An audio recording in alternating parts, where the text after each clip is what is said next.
Hello everyone, and welcome back to Let's Play Stellaris, the 4.0 update. I'm your host, Colors Fade. It's episode 26. I had recorded episode 26 and then realized by the time I got to the end that the microphone had been off the whole entire time. So what I decided to do was just condense down an hour's worth of content into a small 5-minute section here at the start of this video. Basically what happened in this episode is a lot of clearing of the map and colonization of the L-Gate. We had all these planets. I never intended to actually conquer the L-Gate. I figured somebody else would do it. We colonized about half of the available planets, and then we started just trying to clear the map. I felt very much like that little droid in WALL-E who runs around, foreign contaminate, trying to get rid of all the dirt and grime.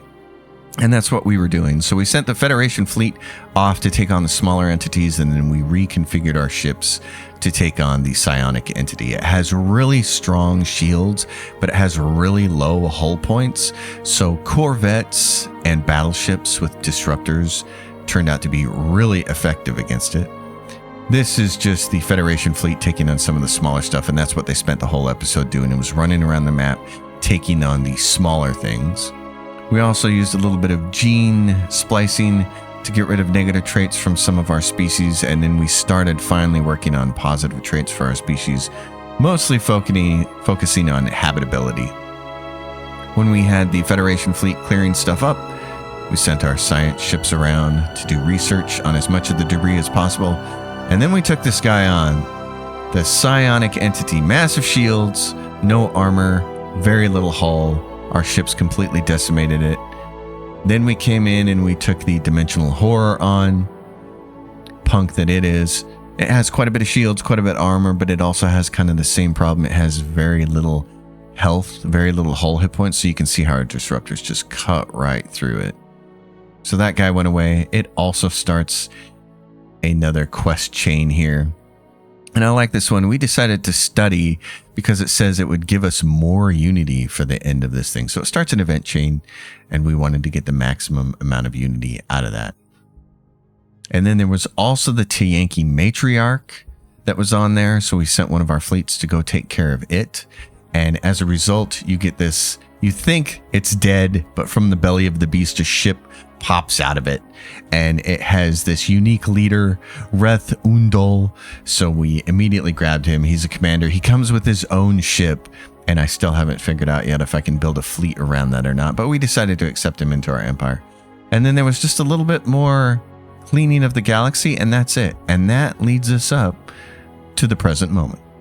And here we are. The dirge for the Yankee event is still going on. It's the year 2408, April 1st. And we mostly have the map cleared of hostiles. Like there's an automated dreadnought over there, and I believe we have Federation fleet headed in that direction. Where's the Federation fleet going, actually? It's worming its way around there. Where are you going, Federation fleet? I'm going to have it go over there and take care of that. I don't know what everybody else is doing. But that is like the last thing on here that's hostile that I can see. Oh, there's something over here. There's a pirate fleet. Okay.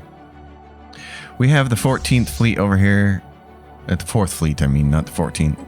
We may send them. She's a new kind of commander, and we may need her to get some experience, so we might want to send her over there. Let's do that. We're building a 4th fleet. We're trying to really pump up our numbers with our naval capacity. We know we're going to need a lot of fleets. There's the Space Amoeba Mom and Bubbles. You two can't join into the same fleet, which is a real shame. And then AH4B is Reth's thing, and I don't know if I can give him a bunch of ships. Doesn't look like it. Reinforce the fleet. Overwrite the fleet. I can't add any ships to this, which is a shame. So he's just going to have to fly around by himself, kind of, which is a real shame that you can't build a fleet around him. I don't like that. It's not fun. Can we get him to join with anybody else? Nope, he can't join. There must be at least 2 military fleets at the same ship class. Weird. Not allowed to merge AH-4B, so that's really weird. We'll just have to have him tag along until he dies, because his one ship isn't going to be enough. Because I don't know what his specs are on that ship, but I assume that... Actually, it may be better to make him passive. That might be a really good thing to do for him. I'm going to set that as his home base and tell him to go there. So we have gene points to spend, and what I've been doing is starting with the most populous and working my way down so you can see how many trait points we have. We've genetically engineered a lot of these people, and now we're down to the 20. And I've been liking to make people just extremely adaptive so that they get that basic bonus. I'm not like trying to min-max this or anything. Substance abuse increases on The Last of Us. Substance abuse. Oh no, let's see what's going on here. We have a little bit of deviancy going on. What do we have over here? Augmentation Center, Data-Driven Theorem Facility, Job Efficiency for Researcher Jobs, and a Heritage Site. So that's kind of part of the problem here, is that they don't have people to take care of the criming. What are we looking at here? And we've got maximum number of enforcers. We could replace something. We don't want to replace the entertainment forms. I might be... Let's see. Let's replace the augmentation center. Let's just take care of that and give them enough precinct houses. You guys take care of this. Blocker cleared. Now the Enterprise. Where are you at? You're way over there. Special project completed.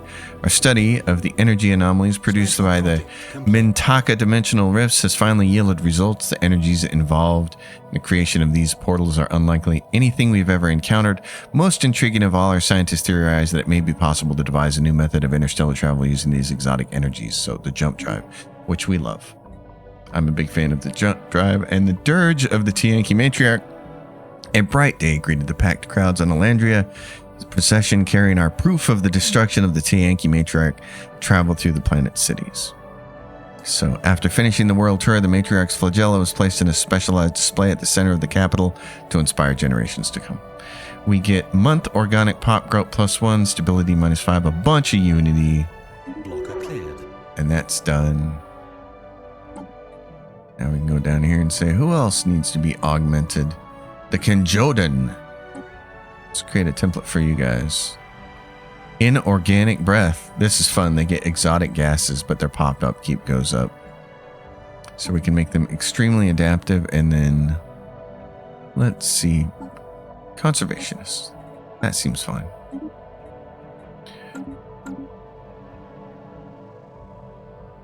In the past, I have min-maxed that stuff quite a bit, but I'm not so concerned about it this episode. Remember, we're playing on Ensign difficulty. Nobody gets any advantages. Automated Dreadnought. Look at the size of that thing. So our Federation fleet is over there. Hostile fleet engaged. Look at that thing. How cool is that?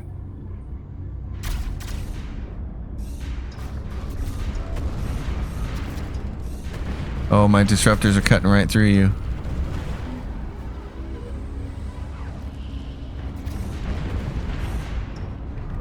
Research complete. Disruptors, baby. The Dreadnought is disabled. We have managed to disable the automated Dreadnought in the Chelib system. Despite the punishment it took from our ships, the structural integrity of the warship's massive hull remains largely intact. That ship will sail the stars again under our flag. Yeah. I think we need a construction ship. Yep, move there. So you guys can go home. We got some research that finished. We got available envoys and research speed. The quantum catapult. What else do we have? Sentry array. Extend sensor range. Oh, but jump drive travel. I want that. Okay. Now let's take a look at some of our other ships. The Reliant, do you want to go survey that system? And the Enterprise can survey this system. And I think somewhere over here we had some more research. Yep, there's research right here. And here. There's a few pieces of research around here. We're buying food and we're not buying enough. So that makes sense because we do have a hungry galaxy. Complete.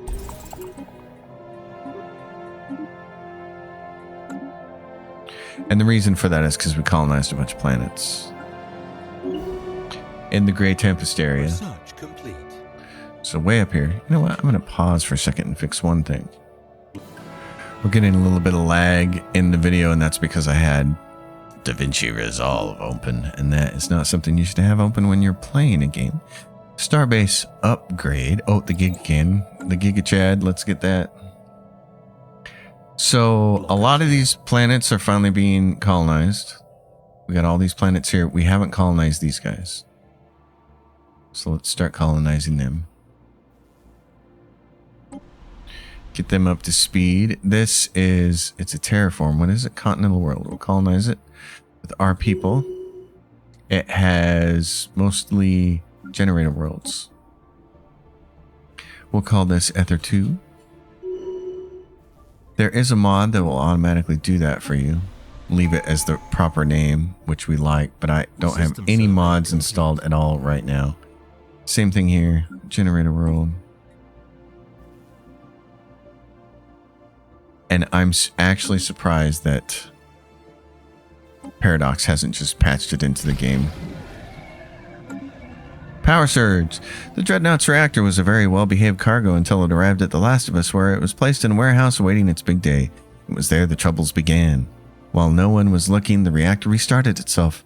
The warehouse was lit up from within as if it spouted out huge arcs of plasma, threatening to melt down the entire building.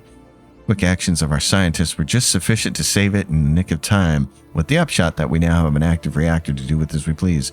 Attach it to the planet's power grid. Give job energy upkeep -50 for 2 years.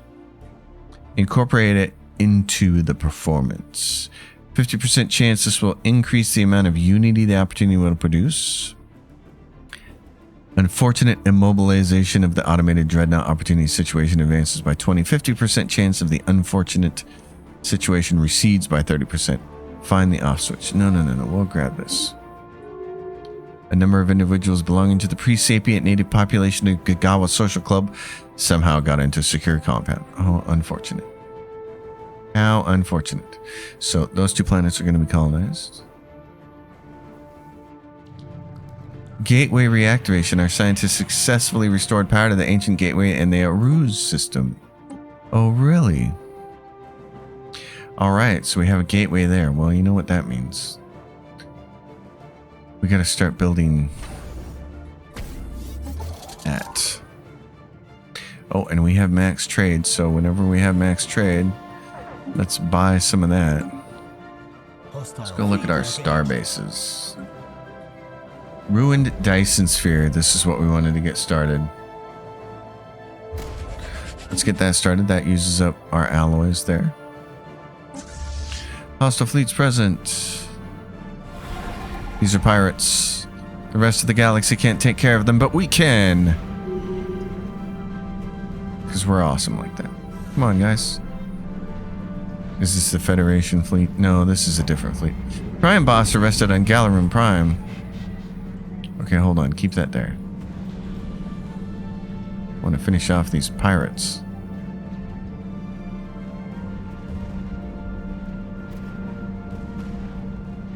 Get them. Get them good. The Dreadnought. The unfortunate immobilization of the automated Dreadnought opportunity. The weather on The Last of Us was unnaturally great today, as it should have been. Every city on the planet reached its capacity and they were... Yeah, so it's... The Dreadnought's reactor was then placed in a specialized display. Great. Kill it. Kill it. So the Dreadnought, the T-Yankee Matriarch, the Psionic Entity, and the other thing. We got like 4 things that we conquered on this map. They're pretty cool. Lobbyists. A cacophony of voices may be heard in the galactic community, not all of them friendly, and certainly not all of them aligning with Elandria interests. Unfortunately, it seems that the emissary Oracle has been listening to the wrong voices. Eyebrows were raised when she attended several conferences hosted by the Theological Communion of Demi and Omnipotencies. Now it's emerged that a large sum of credits traceable to that organization were transferred to her. Recall her to Elandria for retraining. Spaceport life form encountered. Okay, so we got that. Let's get a science ship over here, Enterprise, to research that project. Let's send you guys back to your home. Prime Boss on Galarim Prime. Let's see about this. Okay, raise that building up. We've got criminal underworld, but we don't have any more real crime going on. Crime Boss arrested, will expire in 10 years. Okay. We're good here. What are we looking at? 421 jobs? Great. Trade deal offer. Uranium glassware. Amenities 300. They give us that and they'll take Cenarian spikes? No. Decline. Nice try though. Okay, we have what is this? Available leader traits. Where? Oh, right there. Commander. Oh, she earned something. That's great. Army damage? No. Sublight speed and ship weapon damage range? Yes. Take those. Alrighty. And we have more than enough minerals now, so we can sell some of those off. We're taking a little hit here because of how much we're spending on food like substances and alloys. We're buying 200 alloys a month. Don't need to be buying that much food, so let's drop that down a little bit. We are selling a bunch of these consumer goods. And we can sell more energy credits. So we're doing good on that front, which means we can go back to focusing on, let's get the rest of this colonized. Burr 1, it's a huge planet. It has a bunch of food. So we will do it as an agri-world to start with. And it was what? Burr 1? Burr 1. Burr 3 is size 18. Has a bunch of food as well. That's fine. We'll focus you on agri-world. So we'll colonize that one. And then Burr 2A. It's a size 20. It has generator world. We're going to call it and leave it as Burr Prime because I don't want to call anything 2A. Special project complete. Okay. Construction complete. There's some stuff here and these guys haven't, the Prime and Colonel hasn't grabbed this. What is this? Lysator Singh facial recognition scans identify the individual as Lysator Singh, a wanted pirate. Oh, he's a commander. I'm going to dismiss him. I don't need another commander right now. Okay, you get over here and do this. You're going to research that anomaly and that anomaly and that anomaly. Federation fleet, you can go upgrade the fleet at the nearest upgrade location. System survey complete. We have 7 traits for the Conjondan. Okay, let's modify them. Deviants, extremely adaptive, and we'll make them, yeah, conservation. There we go. Oh, we can't modify them. Can it be applied to available species? Oh, we've already applied one. Never mind. We just need to close it. Okay. And you can't do the Ketlings. Oh, wait a minute. Maybe we can now.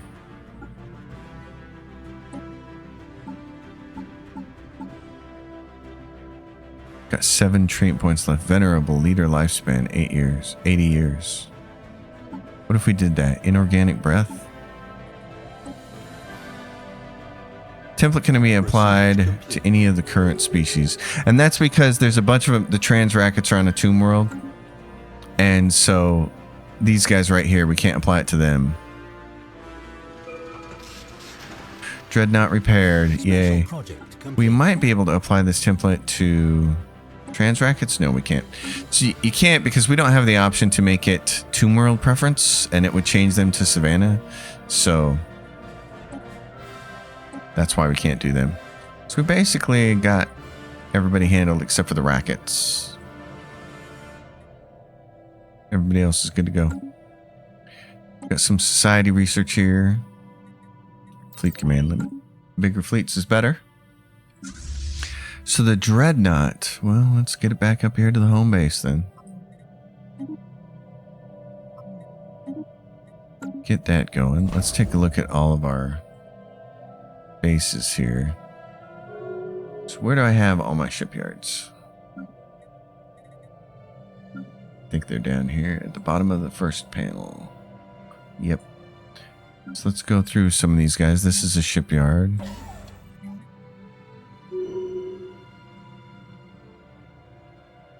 Listening post, target uplink computer. What else do we want? Command center. Storm attraction array, storm repulsion array. We could attract the storms to us. That's one thing you can do. I'm just going to keep going on to the next guy. Lead station. What's here? This is a bastion? Okay. Colonization in progress. This ship, this is a shipyard. It needs to go up. This is a shipyard. Anything that's a shipyard needs to go up. Gazette station. We might as well get all of these maxed out. Research complete.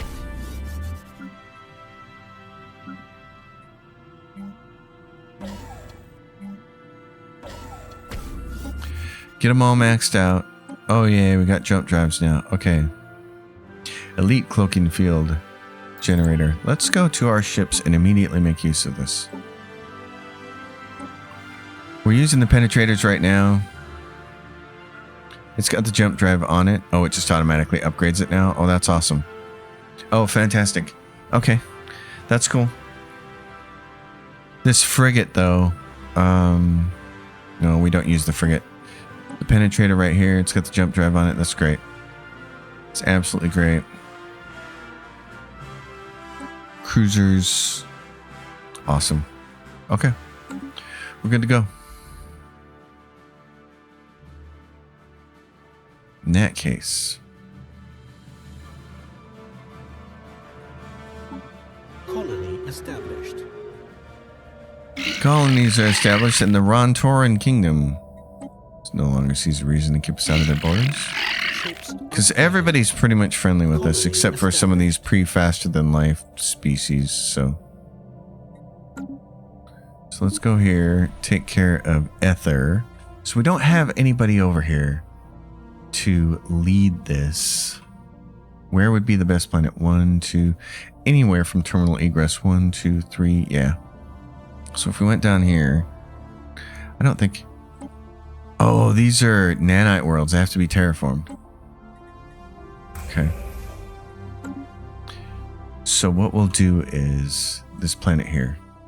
Joult 2 or Joult 3. This is size 14. Size 17, Agro World.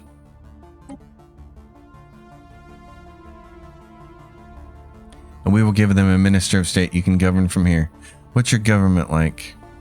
Planetary governor. Empire size from districts. Great. Yeah, you know what? This is your job now. So we can go through that. We want to look at this whole system, the frontier sector, except, yeah. So he's going to work here, Joult 3, and we need to say manage, create new sector. Look at it and make sure it's got all this stuff, which it does.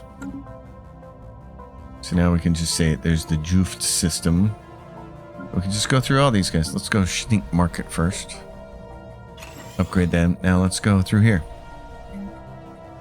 Business. Business. Robots. Clone bats. And then you're specializing in Generator World. And then we'll get rid of all that stuff. So next planet over. This guy's busy doing his thing. He's got 300 and some jobs. He's got that, can get rid of. This one, get rid of that. It's already got its 3 things. It's got 391 jobs. This one's got jobs, no blockers. Jobs, no blockers. Jobs, no blockers. This one has blockers and it needs its growth. And then we'll do one more thing here as we rotate through all these guys. Again, growth. And what world is this? Generator world.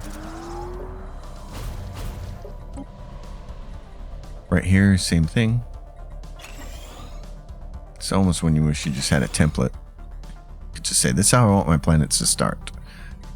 But this becomes the peculiarity here. So this is a generator world, and we'll clear the blockers.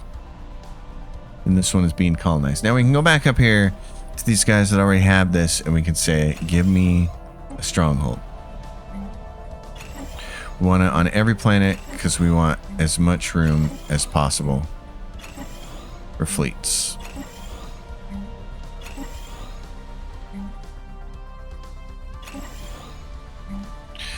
That is going to be super important as the crisis comes to us. Okay. So the L-Gate, never in a million years was I even thinking, oh, we need the L-Gate. And so let's get, we don't need to buy any of that anymore. We got 1K alloys. We'd like to get to 2K. That'd be great.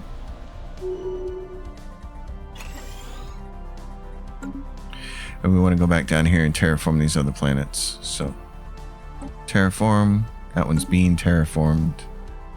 Where's my other ones? Right here. Terraform. Continental world. Gas giant. Terraform. Construction complete. Is that all the planets there? Yep, they're all being terraformed. Great. That's the way we like it. This has large number of civilians, meaning they're like, we need jobs, man. We need jobs. Max agricultural districts will give you some jobs.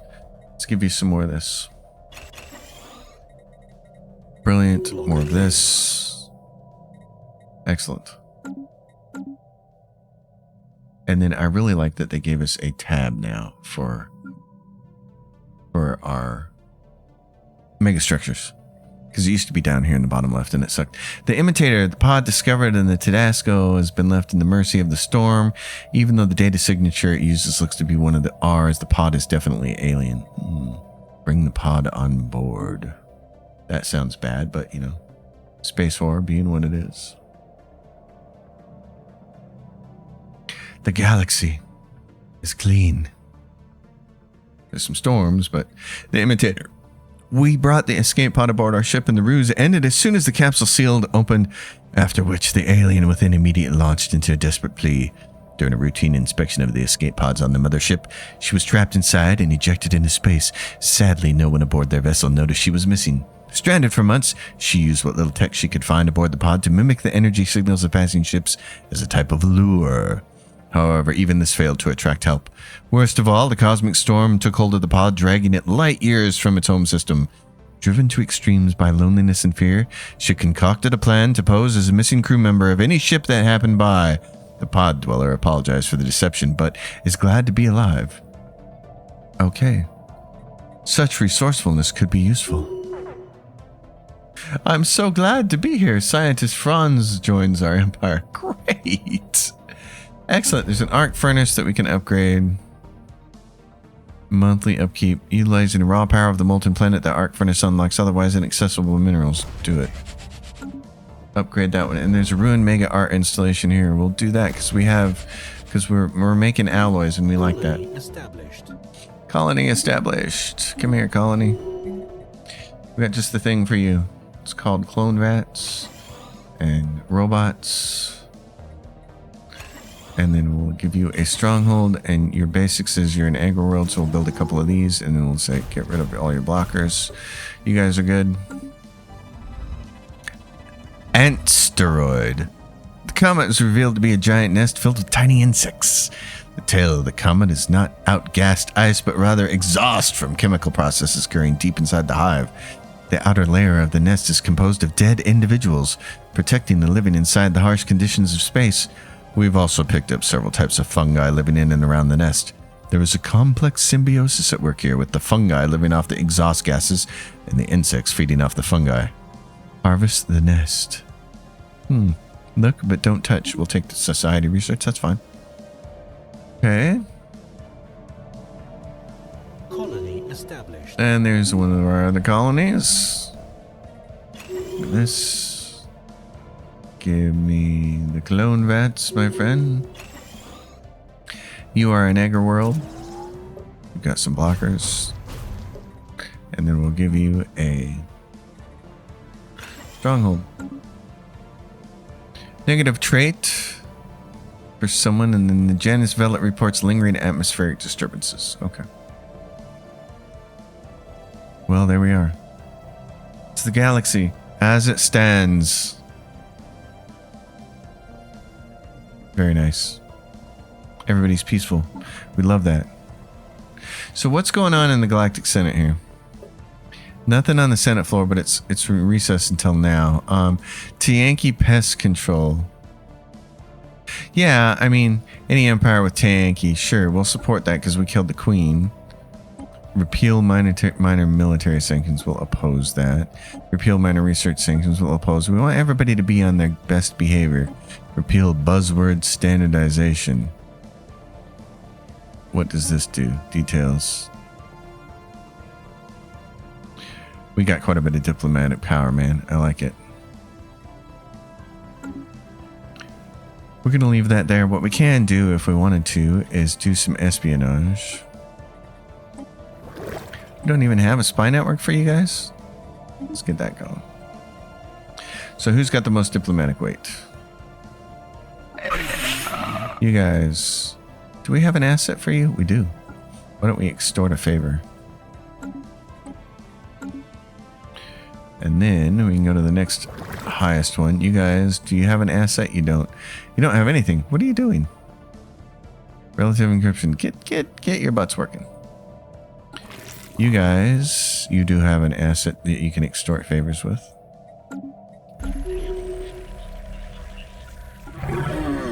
You don't have anyone spy networking. Well, we will change that. Okay, so we'll do some extortion. Extort some favors in case we need something. We got a bunch of this, so we can grab a bunch more of these alloys, which means we can go back to our fleets and say, fleet, load up. Fleet, load up. And also upgrade yourself. Upgrade thyself. This fleet, upgrade thyself, and let's get you. We're gonna go up to a cool 10 on the battleships with everybody, really. Yep, let's go. Command limit. Oh, you're at your command limit. Okay, because you're mostly a. You are mostly a Corvette fleet. Okay. Xeno researchers on Therese Prime have published an open letter demanding that the local legislation restricted experiments on near-sapient aliens be relaxed. No. Ignore the pompous Poindexters. Construction complete. We could get one more battleship in there, but let's do this instead. How many battle... It's 16 for a battleship, I think? Declared research complete. There we go. So then we'll do the rest as Corvettes. Yep, okay. Upgrade yourself.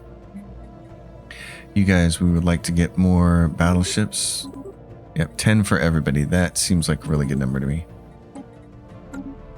Terrestrial telescopes. Boarding station and activating the telescopes took some finesse from our scientists, but it was nothing they could not handle. However, the corner of the galaxy the instruments were pointed at showed nothing of note. Some interesting artifacts were found scattered around the station. Detailed images recorded from telescopes neatly presented in decorative frames. Every single capture is focused on cosmic storms, with multiple prints of each storm that had passed through the system. Upon deeper investigation, the artwork is the only interesting find on board the station. Well, art is still interesting. You go automate and investigate, ignore. Yep, I want you to do everything. Research special projects, explore asteroids, go. Enterprise, same thing with you. I like that they have this now. Say, hey, go do all this stuff. And the Excelsior, same thing. Just go do all this stuff. Make it happen. Research complete. Okay, what do we got? Fleet command limit. Mega shipyard, that's the thing we want the most. Fleet command limit plus 20 in the Titan. Yep, if we can get a mega shipyard built before the crisis shows up, that would be fantastic. The Killing Jaw. Okay, my friend. We could grab this. There's 2 planets over there. Do we really want to grab that for these 2 planets? What are they? They're Arctic worlds? And nobody has grabbed any of this? What? Why is nobody grabbing any of this? It's an archaeological site over here. What is going on? Do we really want to do that? We are already a gigantic empire. This is awesome. Technology cost 154%. I like being big. Well, we're a grower, not a shower.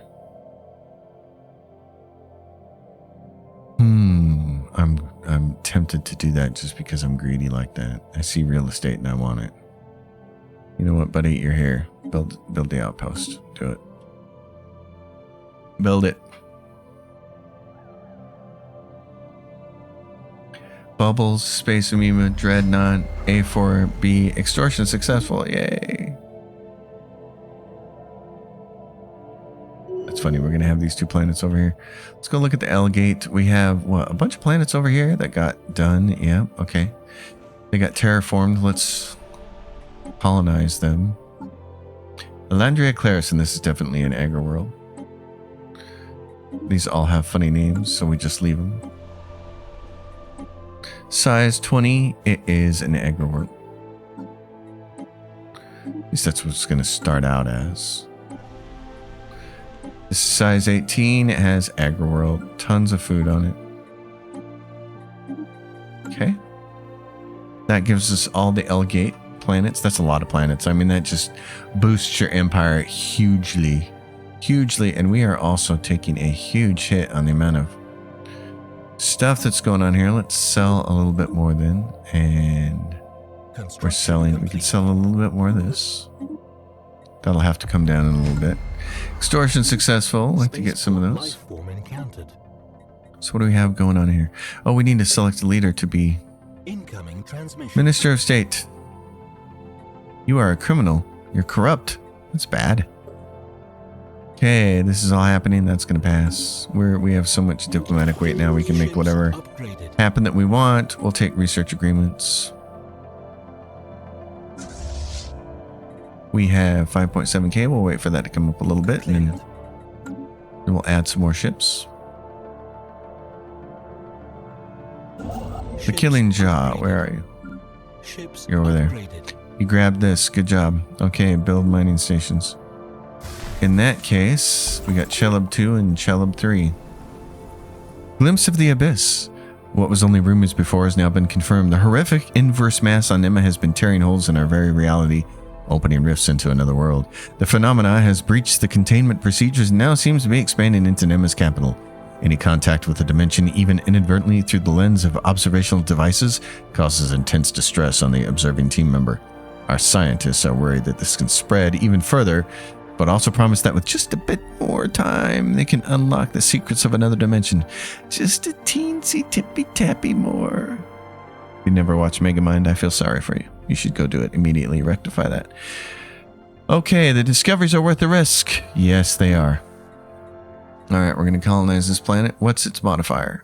Engineering jobs. Oh, brilliant. Okay, but we're going to start out with...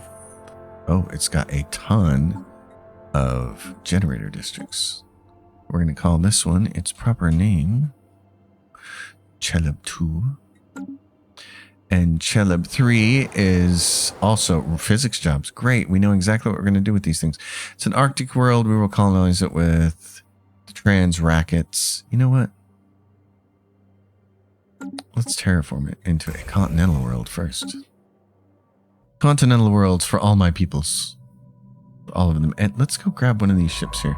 Reliant, what are you doing? You're stage 1 in that. What are you doing? You're moving to that system. Okay, here's what I want you to do. I want you to survey this. Nobody's grabbing this stuff up here, and if nobody's going to grab it, then guess what? I'm just greedy enough to spread my whole empire out, especially because we have gateway travel now, so it doesn't matter. Survey speed, anomaly disk. Sure, let's do that. Ooh, see now, we knew we were going to need this. We were going to need food. And we knew that as you colonize these planets, you're going to start consuming more consumer goods. Colonization in progress. So let's get up here. Landria has civilians and maintenance drones. Colonization in progress. Let's give this one miners produce minerals, miner jobs, plus 200. We want that. Max mining districts. Do that. Oh, and you get a bonus over here too. Excavation beneath the icy crust of Pathabon Vortex 2 has revealed a vast subterranean cavern. There's more to explore here. Log updated. So we will. Oh yes, all of a sudden the food of our greedy, hungry people. We have a bunch of ag worlds coming, but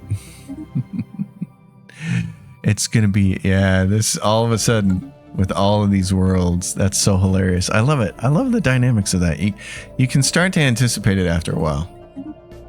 You know what's gonna happen.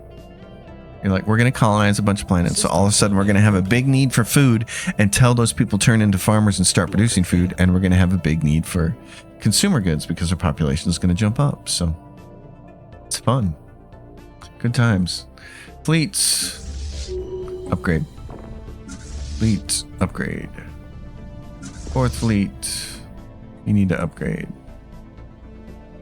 What do we have? We have 15k. Grab more ships. Just keep making fleets. Upgraded.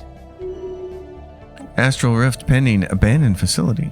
We are inside of an abandoned research facility. The surface of this room are coated in a thick layer of dust, indicating it has not been used for some time. We can detect no researchers, living or otherwise. Whoever the caretakers of this place might have been, they are long since gone. Heavy-duty shelves line the walls, each holding a large egg. Most of them are in various states of decay, but a few living specimens remain. Open an egg? Sounds dangerous. So this same kind of thing as espionage. If you saw my guide, just came out for it.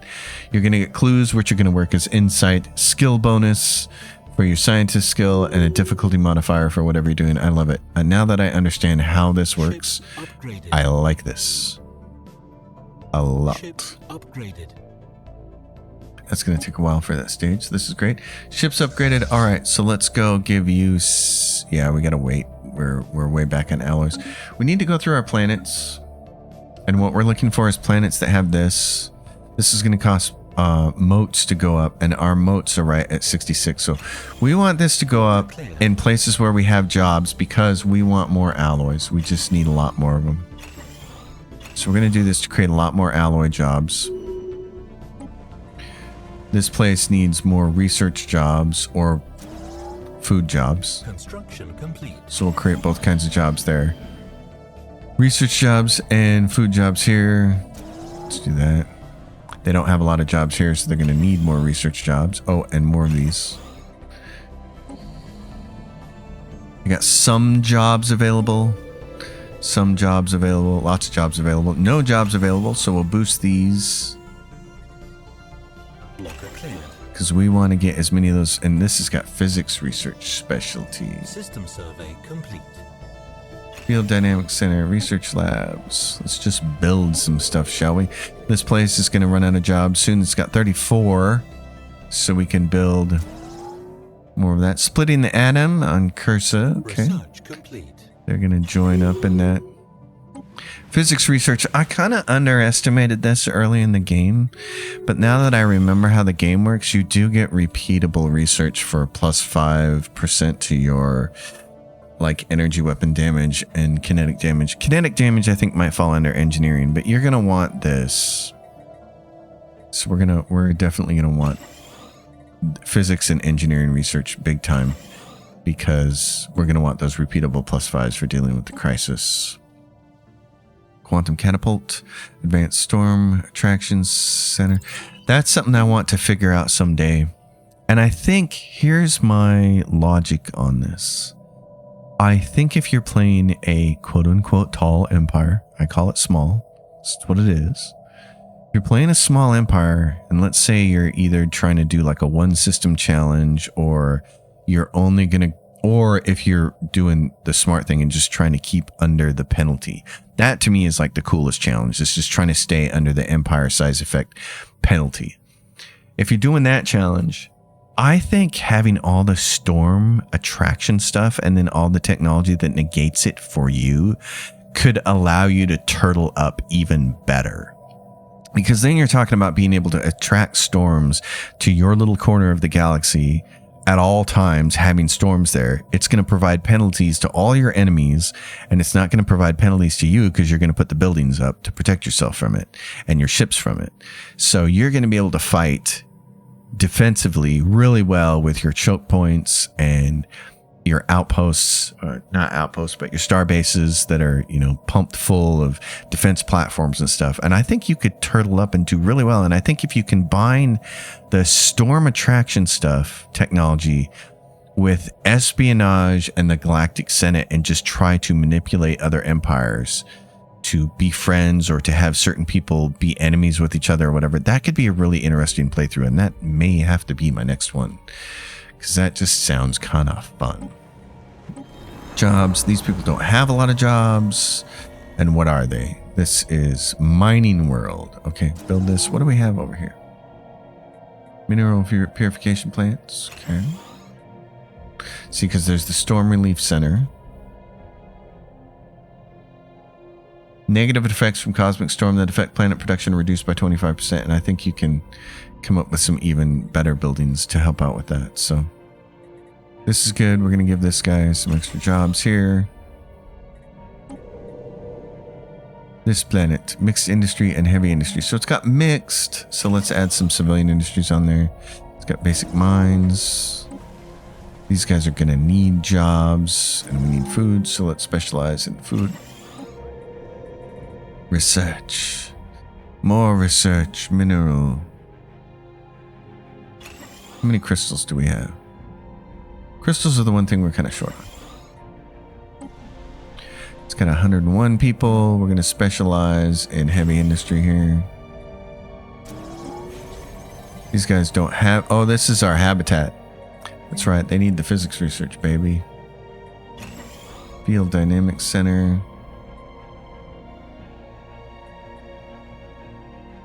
What else do we have here? Storm Attraction Center, Storm Relief Center. Voltic Production Yard. Technicians turn energy credits into energy credits. I don't understand that one. Technicians turn energy credits into energy credits. Oh, but it provides technician jobs plus 200. That's the reason to put it down. Okay. Well, this is energy research support, and I can't put any more research facilities down on this. Interesting. Okay, I could put resource silos on it. Or I could just do some more Voltic jobs. Let's just do more Voltic jobs, and if that's what it's going to give us. And give us one of these. Stronghold. Everybody gets one. Everyone gets a heart monitor here, Dr. Yui. Actually, it wasn't Yui, it was the Mentat who got the heart monitor in David Lynch's 1984 Dune. Thufa Hawat, he's the guy who got the heart monitor. Poor Thufa. I really liked how David Lynch altered Dune. And I say this as a person who read the original Dune book no less than 6 times before that movie came out in 1984. I had read it a bunch. I've read the whole entire series 3 times. And I'm telling you, the 5th and 6th books would make the best movies if they could ever get that far. They would make the most fantastic movies. The character of the Bashir, Miles Tegg, is fantastic. But you got to get through the slog of a 4th book to get there. God Emperor of Dune is boring until the last 50 pages. And then it's quite amazing. But I say that as a person who, so I've read the books a bunch, obviously have a real affinity for the books. And people have made many adaptations now and changed certain things. I really liked the first movie that Denis Villeneuve made. I hated the second one because he changed the characters in fundamental ways. He changed Stilgar, he changed Lady Jessica the most, and he changed Chani. And I didn't like anything that he did with any of those characters. Because at the end of the first book, so if you've never read the books, you don't know this. So I'll just take a minute to talk about this at the end of this video, because this is something I like talking about, is Dune. At the end of the first book, upon which all these movies are based, it's exactly like it is in the film where they have the fight with Feyd-Rautha and he wins. And he says, and then he kind of announces what's going to happen. He's going to take over as the emperor of the known universe. And in order to seal that and take the job over from the emperor, the Padishah emperor right now, he needs to marry the Padishah emperor's daughter, because this is all still, I don't know what you call that, but the whole entire galaxy works off of royalty. You have these great houses and of the Landstrad, and it's who they marry allows them to rule whatever. So he's going to marry the Princess Irulan, and that upsets Chani a little bit, Chani. But the cool part is at the very end of the book, the Lady Jessica, having been a concubine for the Duke Leto the whole time and never married him, she understands that position of being a concubine, and she has this great line. It's like the last line in the book. She sidles up to Chani, and in order to make her feel better, she says, listen, he's going to marry her. She will have no affection from him. They will never be together. She will not get the slightest bit of care from him. History will remember us as the wives. I'm paraphrasing. He wrote it much more elegantly than what I just said it. But it's a great, great line. And it kind of bonds Chani and Jessica as allies, because they realize they're in exactly the same boat. And it's the wisdom of Jessica being able to tell her, I know where you're at. And I know this kind of sucks, but trust me on this. He loves you to death, and you are going to be his de facto wife for the rest of your life, and you will bear his children. But Denis Villeneuve, for whatever strange reason, decided to do the complete opposite thing, and he decided to make the Lady Jessica nuts, and he decided to make her and Chani enemies, which just didn't make any flippin' sense at all. I named my own daughter Jessica in real life because I've always been so enamored with the character of Jessica Atreides, because she is an amazing woman in the book. She is strong and resilient and super smart and very cunning. And she also has this tender side to her that I thought came through in the book, but I thought David Lynch did a really good job of putting that on display in his movie. And he had that wonderful Francesca Annis play her, and she's just drop dead gorgeous. But then Denis Villeneuve comes along, and he makes Jessica nuts and crazy and almost borderline psychotic. Like, he makes her almost a villain, which is really weird, because her daughter, Alia, that she's going to give birth to, Alia actually becomes the psychotic crazy one later on, because Alia is born with the full power of a Reverend Mother, since Jessica drank the water of life while Alia was in her womb. So she awakens while she's in the womb. And naturally, you would imagine that would fuck anybody up. And that's exactly what happens. So in the later Dune books, when you really get to see Alia as an adult, she crashes out hard. And so I just don't agree with any of Denis Villeneuve's choices that he made in that second Dune movie of his. The only thing he did good in that movie was the sandworm ride, which is fantastic. It's so worth it to watch just for that. But he also made Stilgar. This is the other part I hate. He made Stilgar just this slobbering fanatic. He's just a religious zealot who worships the ground that Paul walks on. And that's not who he is in the book. And that's not who he is in David Lynch's 1984 version. Stilgar is the voice of reason at all times. That's why he's a Siege leader, because he has all this wisdom and experience, and he understands nobody should be overreacting to anything. Let's watch this play out. And so the actor, and I can't remember his name, but in the 1984 version of Dune, he does such a good job.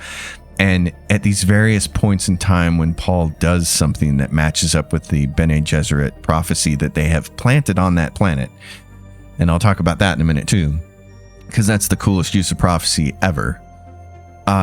Anytime Paul does something that starts to match that, the Stilgar character is like, again, it is the legend, but he never says it in a way like he's a religious zealot. Like, he never says it like a fanboy. Like he's Paul's biggest fan. He's just more like stating a fact, like, again, it is the legend. And unfortunately, Denis had Stilgar in his movie just be this rabid fanboy. And I was like, dude, come on. That's not who Stilgar is. It makes him look stupid. So I just hate everything about Denis Villeneuve's second movie. I hate the way he did everything with the characters. He got it all wrong. And it's really sad. I want to talk briefly about the prophecy thing, though, because, and I know I'm rambling on at the end of this episode, and if you don't want to listen to this about Dune, you can skip it. Stellaris is over for this episode, but I want to ramble about this because I love this book. I hate prophecies. In every single book or movie I've ever seen, I hate it. I think it's the stupidest, laziest, dumbest writing trope of all time. Oh, I'm going to tell you what's going to happen, and then we're going to spend the next 2 hours watching the movie and watch it happen. Like, I can't tell you how fucking much I hate prophecy. But Frank Herbert did something genius with it. Because the prophecy in Dune is not a real prophecy. The Bene Gesserit go across the galaxy as they become a power, basically. And they know that because they are a sisterhood, and even though they have the weirding way and they're super capable warriors, their real power is in their wisdom and in their plotting and in their planning. They are elite at that.